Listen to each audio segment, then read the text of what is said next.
Good evening and Jai Hind, my dear students. This is your facilitator Shabna Mara. So today we have the fifth poem of the series, which is An Elegy Written in a Country Churchyard by Thomas Gray. Thomas Gray was among the pre-romantic poets. Thomas Gray was the first to show a real interest in the life of humble people, in particular in this poem, An Elegy Written in a Country Churchyard. It was a funeral elegy which anticipated the romantic cult, melancholy, and death. The poet celebrated simple, not great people, saying that all these people who lie dead in the churchyard are equal to the most people of the times.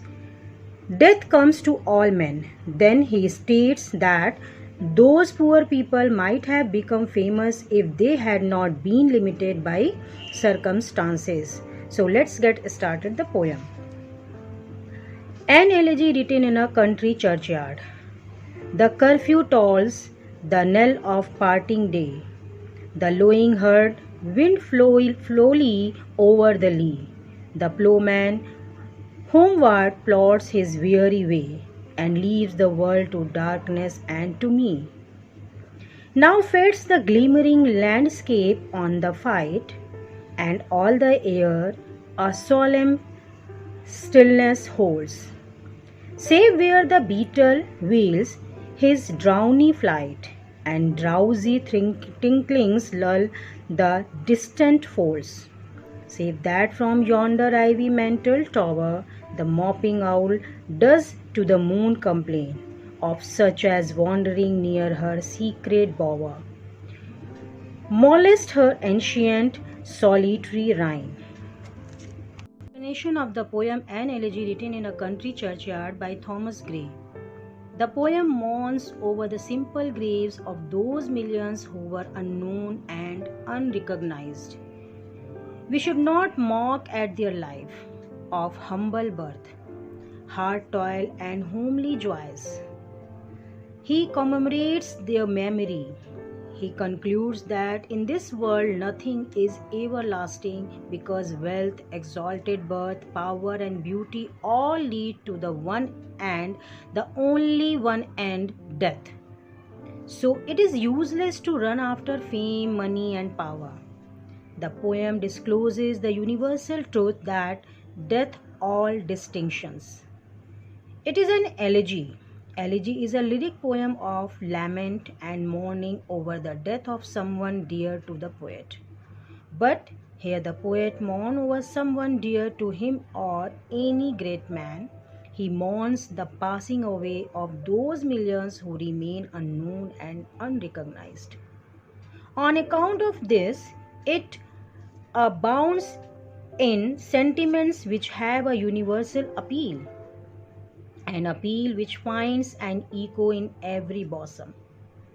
The poet says that death is unavoidable and of everyone.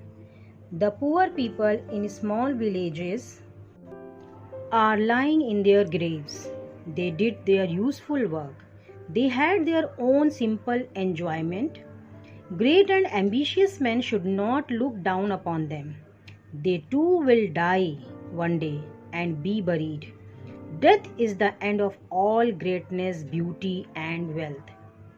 The poet expresses his deep sympathy for the poor and the simple village people. They lie buried in their small graves in a country churchyard. The sweet morning air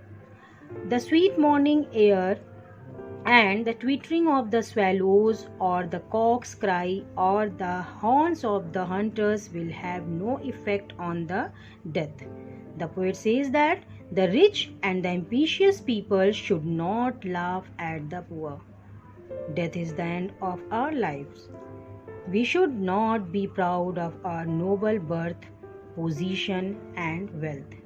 सारांश, ये lament विलाप है कवि का उन लोगों के लिए जो गरीब गांव की कब्रों में सो रहे हैं, जिन्हें कभी जानता भी नहीं, पहचानता भी नहीं।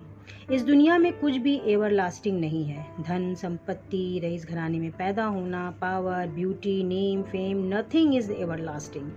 लास्ट में मरना सभी को है। तो इसीलिए फेम, मनी और पावर के पीछे भागना बेकार है। पोएट कहता है कि डेथ अनअवॉइडेबल एंड है सभी का। Poor people in small villages इन कब्रों में सो रहे हैं। उन्होंने काम किए हैं। ग्रेट पीपल को उन्हें नीचा नहीं देखना चाहिए, क्योंकि एक दिन वो भी इन्हीं कब्रों में दफन होंगे। डेथ एंड है सारी ग्रेटनेस, ब्यूटी और वेल्थ का। So, dear students, this is the poem. With this, I would like to wind up this video. Hopefully, like, share and subscribe. Good day and Jai Hind.